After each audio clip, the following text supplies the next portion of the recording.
नमस्कार साथियों। पिछली क्लास में हमने करा था डिटर्मिनेंट्स का प्रॉपर्टीज से कैसे आप फाइंड कर सकते हैं डिटर्मिनेंट्स की वैल्यू, और उसके बारे में बाकी उसकी एप्लीकेशंस वगैरह क्या हैं, और इन सब बातों पर चर्चा की थी। मतलब डिटर्मिनेंट का रोल क्या है किसी भी आम आदमी की ज़िंदगी में, चाहे वो इंजीनियर हो, डॉक्टर हो। डॉक्टर में तो खैर उतना नहीं है, इंजीनियर है या कारपेंटर, इलेक्ट्रिशियन, या किसी भी प्रोफेशन में क्या उसका रोल है, वो सब चीज़ें हमने पीछे डिस्कस करी थी। आज हम डिस्कस करेंगे 4.5 which is minors and cofactors.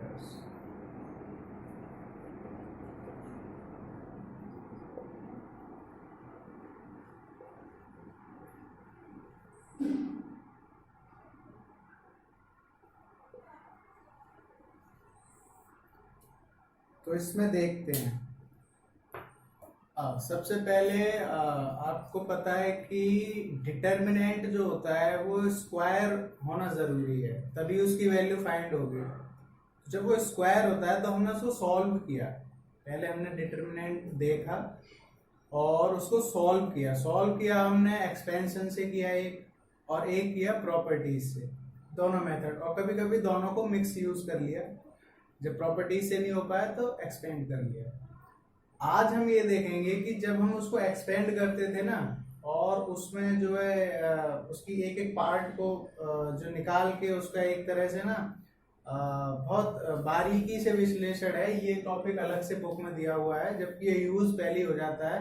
लेकिन अब आप उसको नाम भी दे पाएंगे कि उस प्रोसेस का नाम क्या है। बहुत सारे प्रोसेस आप लाइफ में भी करते हैं जिनका कोई पता नहीं, किया आप खुद डिफाइन नहीं कर पाते। कुछ ऐसे हैं जो डिफाइन करते हैं कि हाँ भाई मैंने 12वीं कर ली, 10वीं कर ली, ग्रेजुएशन करते बहुत कुछ हैं, लेकिन डॉक्यूमेंट कुछ ही चीज़ों का हो पाता है, क्योंकि उसको नाम देना पड़ता है कि क्या क्या है। और तो इस तरीके से माइनर्स को फैक्टर आप जनरली कर चुके हैं पहले, लेकिन अब आप उसको बाय डेफिनेशन भी समझ लेंगे। उदाहरण से समझते हैं। जैसे हमारे पास कोई एक डिटर्मिनेंट है ए, या ये कह लो कि कोई मैट्रिक्स है ए, जिसमें 1 2 3 4 5 6 7 2 1, ये सारी वैल्यूज उसमें दी हुई है हमको। ठीक है, अब हमको इसमें बताना है माइनर्स और कोफैक्टर्स। सबसे पहले स्टार्ट करते हैं माइनर के लिए। जब भी आप माइनर की बात करेंगे तो इसको आप डिनोट करेंगे कैपिटल एम से। पहली बात, ये इसका रिप्रेजेंटेशन है कि जब आप माइनर लिखेंगे तो उसको कैपिटल एम से रिप्रेजेंट करेंगे, और उसकी पोजीशन डिफाइन करेंगे कि कौन से एलिमेंट का आप माइनर निकाल रहे हैं। जैसे अगर आप इसका माइनर निकाल रहे हैं तो इसके आगे आप लिखेंगे 1 which indicates first row first column, जो इसकी पोजीशन है। ए आई जे है, A11 है, इसलिए इसका माइनर क्या होगा, M11 होगा। अब इसकी वैल्यू क्या होगी वो निकालते हैं। हमसे कोई पूछता है कि M11 या A11 का माइनर बताओ, कैसे भी पूछे, क्वेश्चन की भाषा बहुत बार अलग होती है। न्यूमेरिकल होता है तो डायरेक्ट होता है, एप्लीकेटिव होता है तो क्वेश्चन दिया होता है, खुद सोचना पड़ता है क्या अप्लाई करेंगे। तो वो कोई भी हो, फिलहाल माइनर अगर आपको निकालना है 11 का, तो आप क्या करेंगे कि वही मेथड, इसके सामने वाली रो छुपा लेंगे, इसके सामने वाला एक कॉलम छुपाया तो बचा क्या, ये 5 6 2 1। अब ये जो हिस्सा है, इसीलिए इसको माइनर कहते हैं कि कोई भी मैट्रिक्स होती है उसके, जैसे 3x3 की है इन केस, तो उससे जो छोटे वाला डिटरमिनेंट बनता है उसके अंदर, वो 2x2 का बनेगा। ये माइनर क्या है, इसका 2x2 का बना, तो ये एक तरह से छोटा डिटरमिनेंट है, तो इसका माइनर बोल दिया। बड़े डिटरमिनेंट के रेस्पेक्ट में ये उसका माइनर हो गया। तो अब इसको सॉल्व कर लेते हैं। ये हमको पता है कैसे सॉल्व किया जाता है। इसमें क्या है, 5 एकम 5, 1 से गुणा, माइनस 6 की गुणा दोनों। ठीक है, तो अब आपने ये कर दिया 5 माइनस 6 12, और ये कितना बचा, माइनस का 7। तो ये वैल्यू आ गई माइनर की M1 माइनस का 7। तो आपसे किसी माइनर क्या है, it is only as compact form, determinant की कॉम्पैक्ट फॉर्म है। बाकी डेफिनेशन बुक डेफिनेशंस के लिए आप अगर बहुत अच्छे से डेफिनेशंस याद रखना चाहते हैं तो बुक को फॉलो कीजिए और एनसीईआरटी बेस्ट है। बाकी नई डेफिनेशन देना चाहते हैं तो पूरा प्रोसेस है ही रिसर्च वगैरह का, ठीक है। तो ये हमारे पास वैल्यू आ गई माइनर 1 1 की विच इज -7। अब अगर माइनर वो हमसे पूछ लेता है, सपोज आप 2 1 का बताइए, तो आप क्या करेंगे, इस मैट्रिक्स या इस डिटर्मिनेंट में आप देखेंगे कि 2 1 पोजीशन का है, तो सेकंड रो फर्स्ट कॉलम ये एलिमेंट है। इस एलिमेंट का माइनर निकालने के लिए ये रो छुपा दी, ये कॉलम छुपा दिया, तो बचे क्या, ये तो इसको आप ऐसे लिखेंगे 2 3 2 1। ये वैल्यूज हमारे पास आ गई। इस वैल्यूज को सॉल्व करना हमको आता है, ठीक है, वही जो अपना पुराना मेथड है। अभी 2 क्रॉस 2 की भी एक डिटरमिनेंट लेंगे, उसका भी माइनर निकालेंगे तो और क्लियर हो जाएगा। 2 एकम 2, और ये प्लस का क्यों होता है, क्योंकि इसकी पोजीशन होती है 1 1। ये पूरा पीछे मैंने बताया 1 + 1 करेंगे, अभी दोबारा बताऊंगा तब देखना इसको। ये होता है 2 एकम 1 की गुणा इसमें, और उसके बाद इसके आगे लगता है माइनस। माइनस इसलिए लगता है क्योंकि इसकी पोजीशन है A1 2, तो 1 2 क्या होता है, -1 की पावर अगर आप 1 + 2 यानी कि 3 करेंगे तो उत्तर देता है माइनस का, इसलिए आगे इसके माइनस आता है। तो -3 दूनी 6, 3 की गुणा 2 में करेंगे तो 6, 2 में से 6 जाएंगे तो माइनस का 4 बचेगा। तो ये 2 1 की वैल्यू आ गई। M21 क्या हो गया हमारे पास, माइनस का कितना आया 4। तो इस तरीके से आप किसी भी एलिमेंट के लिए माइनर निकाल सकते हैं, ठीक है। कोफैक्टर में कुछ नहीं होता है। कोफैक्टर में जो पोजीशन आप इसके लिए चेक कर रहे थे वही पोजीशन आप फिर से इसके लिए चेक करते हैं। जैसे आपने ये पूरी वैल्यू निकाली, जैसे -7 निकाला 1 1 के लिए, अगर आप 1 1 की पोजीशन का सिंबल भी इसमें इंक्लूड कर दें, यानी कि -1 की पावर 1 + 1 करा तो -1 की पावर आई 2, और ये हो गया प्लस का 1, तो इसके में क्या है, प्लस की 1 की गुणा कर देंगे तो ये कोफैक्टर बन जाएगा, ठीक है। इसको अलग से लिख लीजिए, और कोफैक्टर को आप डिनोट करते हैं कैपिटल A और 1 1। मैं इसको मिटा के समझाता हूँ दोबारा से।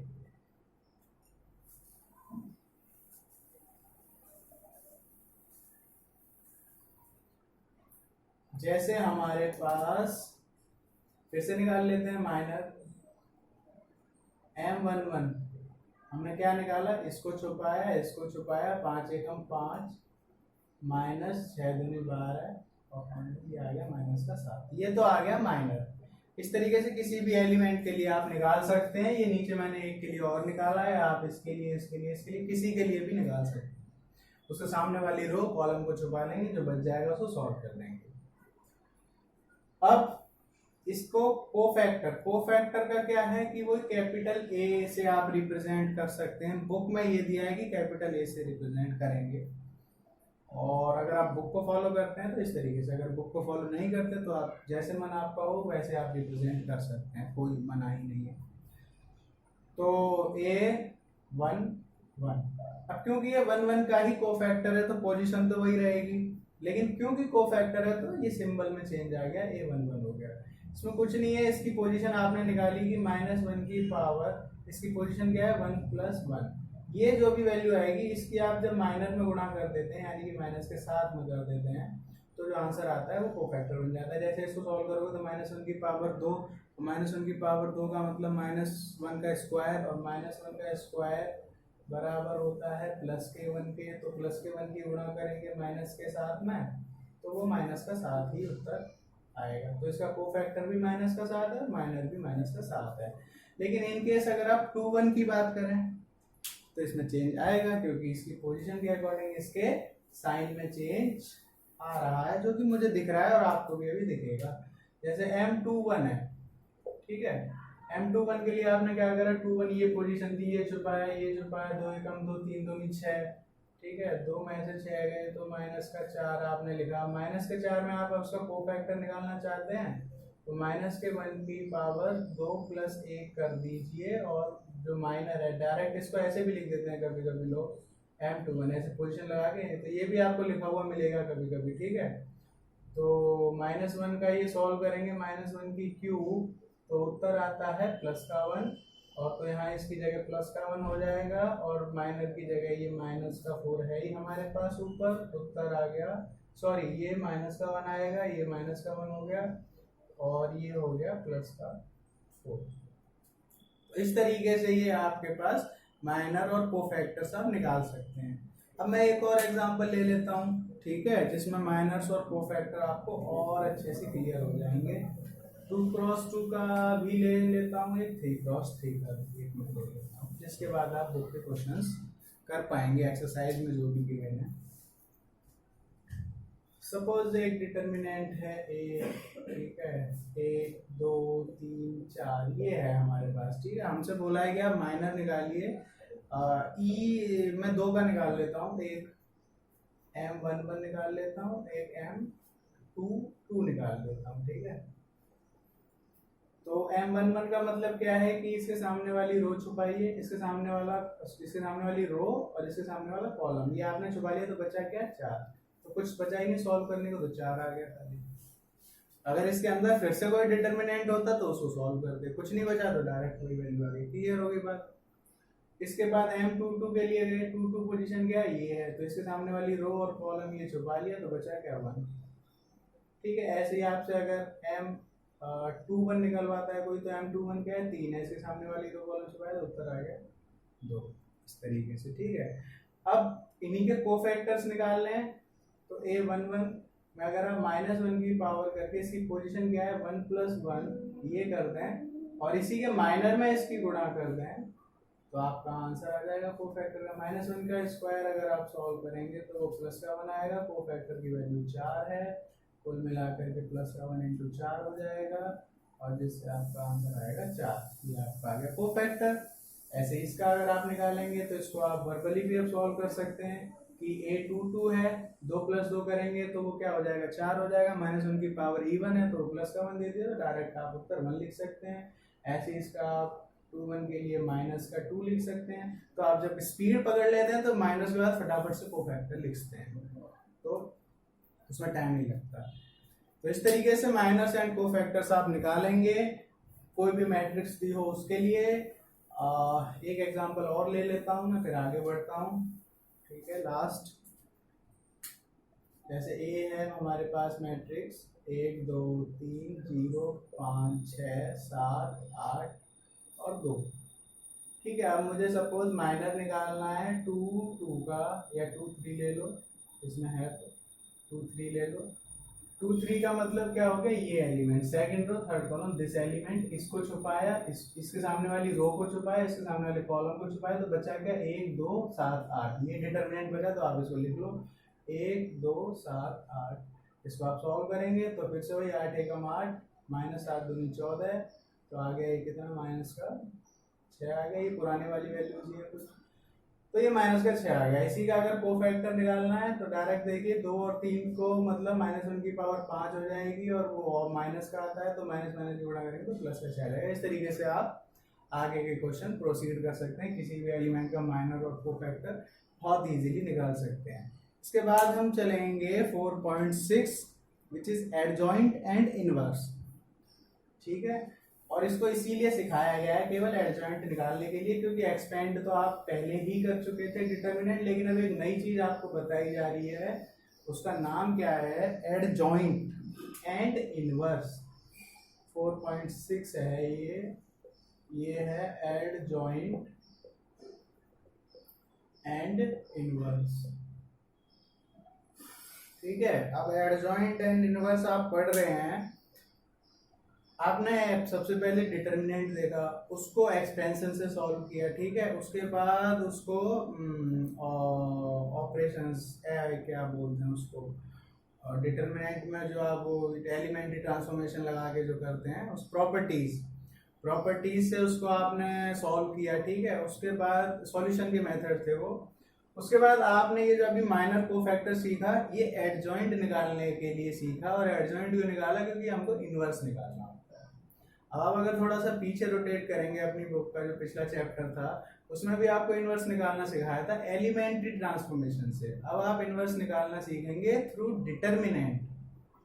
ठीक है, किसी भी मैट्रिक्स का इनवर्स आप डिटर्मिनेंट से भी निकाल सकते हैं, किसी भी मैट्रिक्स का इनवर्स आप एलिमेंट्री ट्रांसफॉर्मेशन। तो ये एक तरीके से एक नया मेथड है केवल इनवर्स निकालने का, किसी भी मैट्रिक्स का डिटर्मिनेंट का इनवर्स निकालने का ये नया मेथड है। तो इसको बोलते हैं हम डिटर्मिनेंट मेथड, या इसका शायद कुछ और नाम हो। तो उसके लिए जरूरत पड़ती है हमको माइनर्स की, कोफैक्टर्स की और एडजॉइंट की। तो सबसे पहले आप देखिए एडजॉइंट क्या होता है। ठीक है, तो सबसे पहले तो एडजॉइंट को रिप्रेजेंट आप ऐसे करेंगे, ये रहा एड, ए डी जे लिख दिया और इसके आगे मैट्रिक्स का नाम लिख दिया ए, तो ये तो हो गया एडजॉइंट ऑफ ए। इसको ऐसे लिखते हैं। क्लियर होगी बात। एक मैट्रिक्स ले लेते हैं, ठीक है, 2 क्रॉस 2 की ले लेते हैं, ठीक है, लाइक यहाँ जगह नहीं है।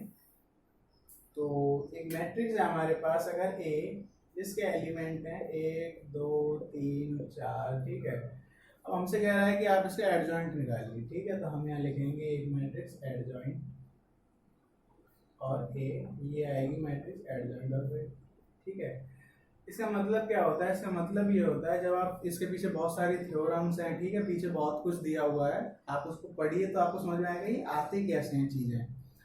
डेरिवेशन से ये पता चलता है कि इसको बनाया कैसे गया है केवल। और जब आप केवल एप्लीकेशन की बात करते हैं तो चीज उठाई खाइए, वही वाली बात है कि दुकान पर गए रसगुल्ला मिला खा के चले आए, ये नहीं सोचा बना कैसे। जब सोचा कि ये बना कैसे है, खुद बनाना है, तो डेरिवेशन भी उसका चाहिए। ठीक है, अब इसमें क्या है कि एडजॉइंट ऑफ ए है, इसके पीछे बहुत सारी डेरिवेशन है, आप देख लेना। खास खास बातें मैं आपको बता देता हूँ कि किसी भी मैट्रिक्स का एडजॉइंट लिखते हैं तो उसके कोफैक्टर्स को लिखते हैं ट्रांसपोज फॉर्म में, है ना। बातें जो बोली ध्यान से सुनिए, उसके कोफैक्टर्स को ट्रांसपोज करके जब हम लिखते हैं तो वो एडजॉइंट बन जाता है। जैसे इसके कोफैक्टर जब आप निकालेंगे तो पहले का आएगा a11, दूसरा इसका आएगा a12, फिर a21 और a22। इस तरीके से ये कोफैक्टर्स आएंगे with the help of minor. ठीक है, और जब आप ये कोफैक्टर्स निकाल लेंगे तो जब आप इनको ट्रांसपोज में अरेंज करेंगे, ट्रांसपोज का मतलब क्या है कि a11 वैसे तो यहाँ आना चाहिए था और a12 यहाँ आना चाहिए था, a21 यहाँ आना चाहिए और a22 यहाँ आना चाहिए। ये जो मैट्रिक्स है ये आपकी ओरिजिनल मैट्रिक्स है जिसमें आपके एडजॉइंट लिखे हैं। इन एडजॉइंट को जब आप ट्रांसपोज करें, अगर इसको मैं नाम दूं बी मैट्रिक्स, तो अगर बी का आप ट्रांसपोज करेंगे तो वो बन जाएगी ऐसे कि a11 तो यहाँ रहेगा लेकिन a12 यहाँ आ जाएगा और a21 यहाँ आ जाएगा और a22 यहाँ। तो इस तरीके से जो एडजॉइंट कोफैक्टर्स को लिखने के बाद ट्रांसपोज आप जिस मैट्रिक्स का करते हैं वो बन जाती है एडजॉइंट। अब ये तो रही थ्योरेटिकल बात, उदाहरण से समझते हैं।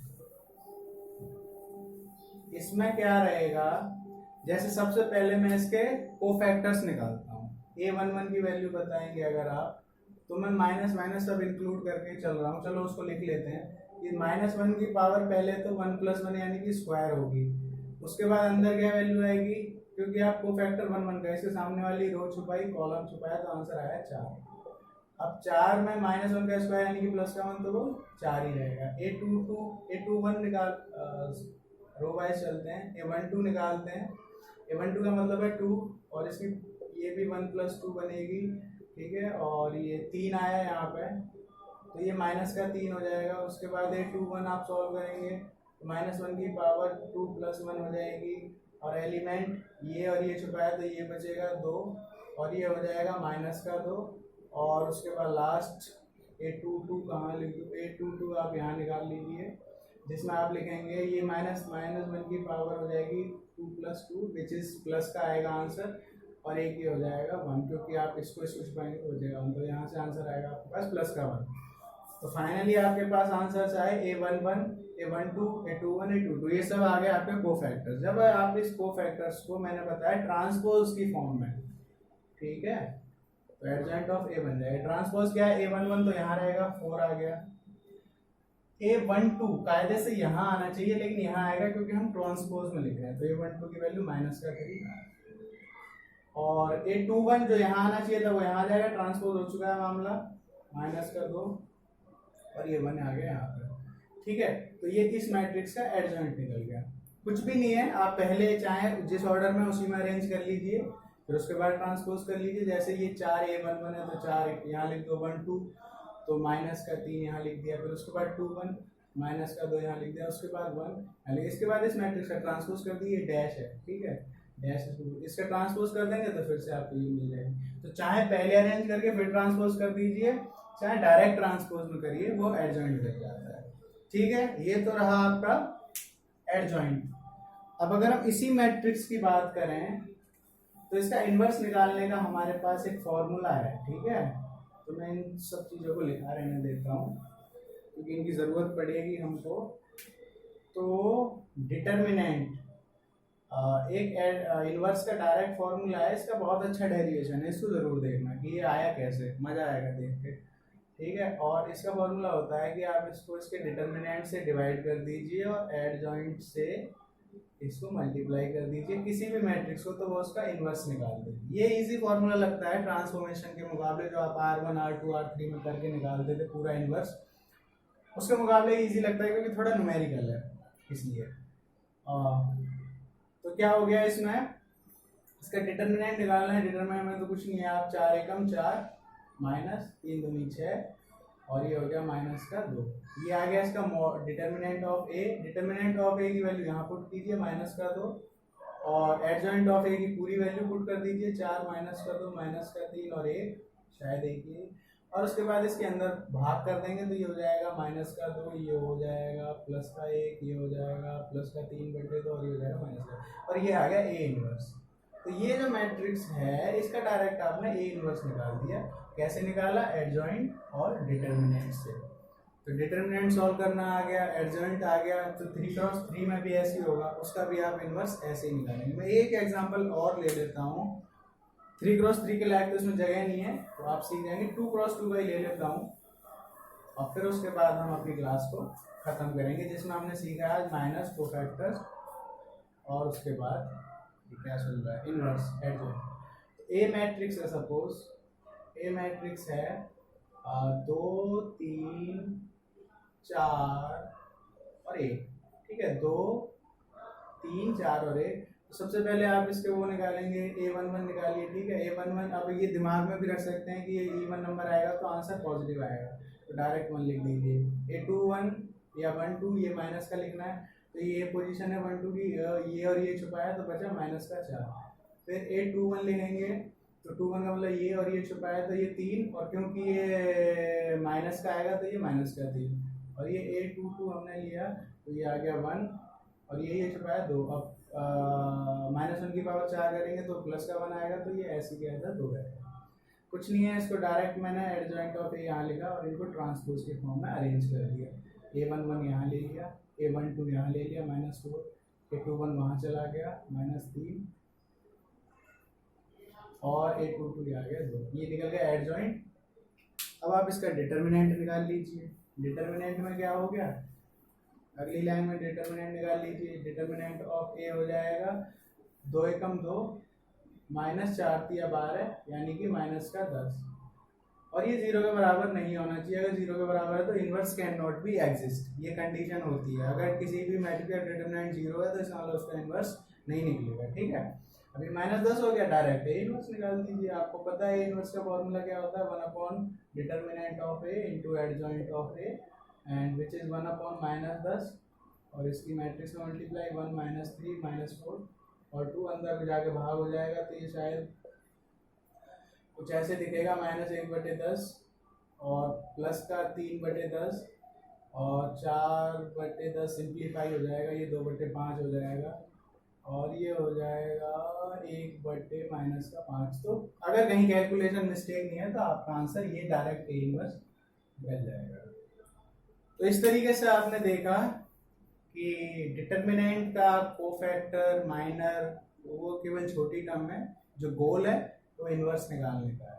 डिटर्मिनेंट को सॉल्व कैसे कर सकते हैं, एक्सपेंशन से और ऑयल और प्रॉपर्टीज से, और इनवर्स कैसे निकालना है डिटर्मिनेंट का यूज करके, वो इस फॉर्मूले से आपने निकाला है। इसके आगे का हम करेंगे अगली क्लास में, आज के लिए हम इतना ही करेंगे। इसकी प्रैक्टिस कीजिए जो बुक में क्वेश्चन है, और कोई डाउट है तो कमेंट सेक्शन में डालिए।